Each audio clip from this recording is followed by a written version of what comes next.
यासीन भटकल की गिरफ्तारी के साथ साथ असदुल्ला अख्तर की भी गिरफ्तारी हुई है और ये अपने आप में एक बड़ी खबर है, एक बड़ी कामयाबी है भारतीय एजेंसियों के लिए, क्योंकि असदुल्ला अख्तर न सिर्फ दिल्ली में धमाके में आरोपी है बल्कि उस वक्त जयपुर में धमाके हुए थे, अहमदाबाद में धमाके हुए थे, उन तमाम धमाकों में उसका हाथ बताया जा रहा था और बाटला हाउस इनकाउंटर के बाद वो भागा था। तो ये निश्चित तौर पर एक बड़ी कामयाबी कही जा रही है। बड़ी जानकारी दे रहे हैं राजन सिंह, बता रहे हैं डॉक्टर असदुल्ला अख्तर, उनकी भी गिरफ्तारी हुई है, ये साथी है यासीन भटकल के। राजन, इसके खिलाफ और भी कोई मामला है जो कि डॉक्टर अख्तर जो है, इसके खिलाफ और क्या मामले हैं किसी और केस में जहां ये शामिल हो? देखिए, बाटला हाउस इनकाउंटर से पहले तमाम जो आतंकी वारदात हो रहे थे उसमें वो शामिल था। आजमगढ़ मॉड्यूल जो कहा जाता है इंडियन मुजाहिदीन का, जिसकी बाटला हाउस इनकाउंटर के बाद जिसकी कमर टूट गई थी, आजमगढ़ मॉड्यूल को चलाने में इसका हाथ था।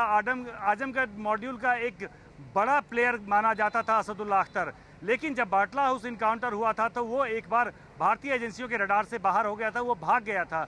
लेकिन उसके पहले जो तमाम धमाके हुए थे, जयपुर में धमाका हुआ था, सूरत में धमाका हुआ था, अहमदाबाद में सीरियल धमाके हुए थे, उन तमाम धमाकों में असदुल्ला अख्तर का भी हाथ बताया जा रहा था। और उसके बाद वो पाकिस्तान चला गया था और वहाँ पर रियाज भटकल और इकबाल भटकल के साथ था।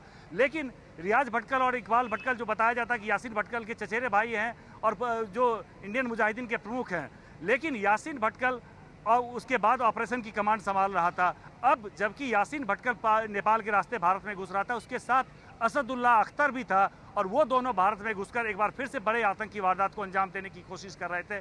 तो यासीन भटकल के साथ एक और बड़ी गिरफ्तारी असदुल्ला अख्तर की हुई है और खुफिया एजेंसियों के लिए, भारतीय जांच एजेंसियों के लिए एक बड़ी कामयाबी है। सुनील जी, राजन, जैसी जानकारी राजन दे रहे थे, बड़ी कामयाबी हाथ लगी है सुरक्षा एजेंसियों को। न केवल यासीन भटकल को गिरफ्तार किया गया है बल्कि असदुल्ला अख्तर को भी गिरफ्तार किया गया। यह भी आतंकी है इंडियन मुजाहिदीन का और लगातार भटकल के साथ काम करता रहा है।